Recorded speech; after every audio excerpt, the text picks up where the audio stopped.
అనకాపల్లి జిల్లా రాజయ్యపేటలో కలెక్టర్ గ్రామ సభ వాయిదా పడింది.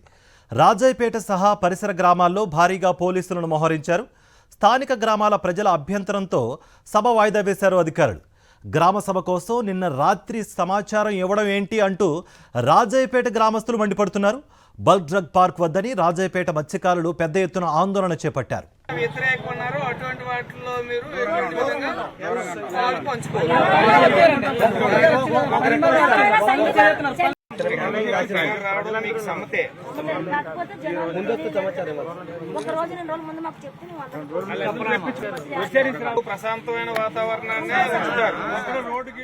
రాజయ్యపేట గ్రామస్తుల ఆందోళనకు సంబంధించి పూర్తి డీటెయిల్స్ మా ప్రతినిధి అనిల్ అందిస్తారు. నక్కపల్లి మండలం రాజయ్యపేటలో జరగాల్సిన గ్రామ సభ మరోసారి వాయిదా పడింది. కలెక్టర్ ముందస్తు సమాచారం ఇవ్వకుండా గ్రామానికి వస్తామని రాత్రి చెప్పారు. అందుకే గ్రామ సభకు తామంతా సహకరించేది లేదని రాజయ్యపేట గ్రామస్తులతో పాటు చుట్టుపక్కల ఉన్నటువంటి వారంతా కూడా చెప్తున్నటువంటి పరిస్థితి ఉంది. అసలు ఎందుకు సహకరించమని చెప్తున్నారు, అసలు వీళ్ళకి ఉన్నటువంటి సమస్య ఏంటి, డిమాండ్స్ ఏంటి తెలుసుకుందాం. అమ్మ, కలెక్టర్ గారు వస్తా ఉన్నారు కదా, ఎందుకు సహకరించమని ఎందుకు చెప్పారు? ఎందుకంటే బల్క్ డ్రగ్ వద్దనేసి మేము గత నెల దాటిందని 2వ నెల వచ్చింది. అప్పటి నుంచి మేము ఉద్యమం చేస్తున్నామండి. అప్పుడు మేడం గారు వచ్చారు, అనిత మేడం గారు వచ్చారు. ఆమె వెళ్ళిన తర్వాత మళ్ళీ కలెక్టర్ గారు మాట ఇచ్చారు, మొన్న బుధవారం వస్తానని చెప్పారు. కొన్ని అనివార్య కార్యాల వల్ల ఆమె రాలేదు.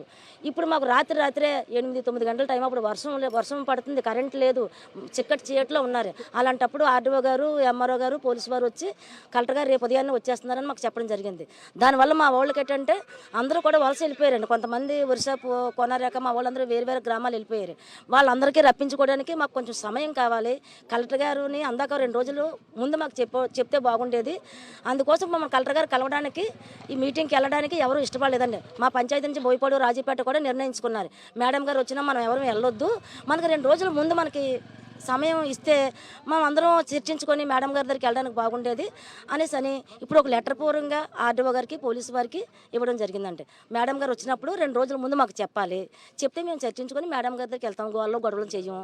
మేడం గారు, అనిత మేడం గారు చెప్పినట్టు గ్రామంలో పనులు కూడా ఆపాలి, ఎట్రో పనులు, మన బల్క్ డ్రగ్ పనులు ఆపాలి, అప్పటి వరకు పనులు చేయొద్దు అనేసి మేము అందరం కూడా వినిపించుకున్నామండి. పనులు జరుగుతున్నాయమ్మా, అక్కడ కొంచెం చేస్తున్నారటండి, ఫుల్గా చేయలేదు, చిన్న చూడనట్టు కొంచెం చిన్న చేస్తున్నారు. అవి కూడా ఆపమని ఇప్పుడు కోరడం జరిగిందండి.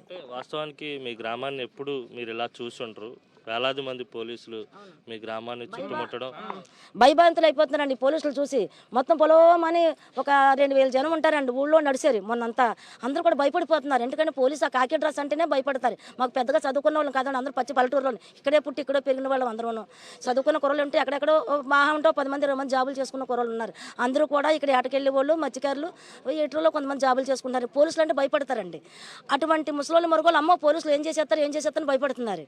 అటువంటి పరిస్థితి కలిగించకూడదని ఇప్పుడు ఆర్డీఓ గారిని, సీఏ గారిని కూడా కోరుకోవడం జరిగిందండి.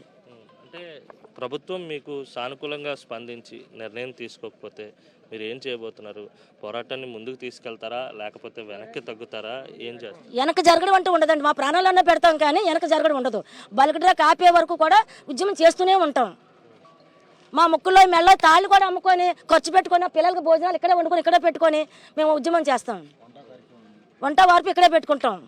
ఎందుకంటే మేము ఏమి చేయలేకపోతున్నాం. మా పిల్లలకి మాకు సర్పంచ్లు గెలిపించారు, ఎంపీటీసీలు గెలిపించారు, జడ్పీటీసీలు గెలిపించారు. మా పిల్లలకి ఏమి చేయలేకపోతున్నాం. మేము ఏమైపోతామో, మా పిల్లలకి మేము దూరంగా ఉంటాం. ఎవరు ఏమైపోతారో అర్థం కాకుండా ఉందండి. ముసలోళ్ళు అయితే అన్నాలు తింటలేదు. అమ్మో ఈ రాజీపేట వదిలి వెళ్ళిపోవాలా, మా సముద్రాన్ని వదిలి వెళ్ళిపోవాలని భయపడిపోతున్నారండి. అందరికి వాళ్ళకి సమాధానం చెప్పలేకపోతున్నాం. అటువంటి గంగమ్మకి మొన్న మన ఆడవాళ్ళందరం కూడా గ్రామస్తులందరూ తలకు బింది పసుపు కుంకాలు పట్టుకొని మా గంగకు పూజ చేసుకున్నామండి. మా గంగమ్మ తల్లి మమ్మల్ని దూరం చేయొద్దు తల్లి అనేసి ఆ గంగమ్మకి వెళ్ళి దండం పెట్టుకొని పూజలు చేసుకున్నామండి. మా కోరిక ఆ తల్లి, ఆ కలరామ మనసులో దూరి, ఆ భగవంతుడు హోమ్ మినిస్టర్ గారి మనసులో దూరి పైకి మన చంద్రబాబు నాయుడు దృష్టికి కానీ, పవన్ కళ్యాణ్ దృష్టికి కానీ, మన మోడీ గారి దృష్టికి కానీ తీసుకెళ్తారని మమ్మల్ని అందరూ కోరుకుంటాం. ఇది మొత్తం మీద కలెక్టర్ గ్రామానికి వచ్చే ముందు 2 రోజులు ముందుగా సమాచారం ఇస్తే తామంతా కూడా సిద్ధంగా ఉంటామని చెప్తున్నటువంటి పరిస్థితి కనిపిస్తోంది. మరోవైపు తమ పోరాటాన్ని ముందుకు తీసుకెళ్తామే తప్ప వెనక్కు తగ్గేది లేదు. తక్షణమే ప్రభుత్వం ఈ నిర్ణయాన్ని వెనక్కి తీసుకోవాలని చెప్పి రాజయ్యపేట గ్రామస్తులు డిమాండ్ చేస్తున్నారు. వీడియో జర్నలిస్ట్ అప్పలరాజుతో కలిసి అనిల్, సాక్షి టీవీ, రాజయ్యపేట నుంచి.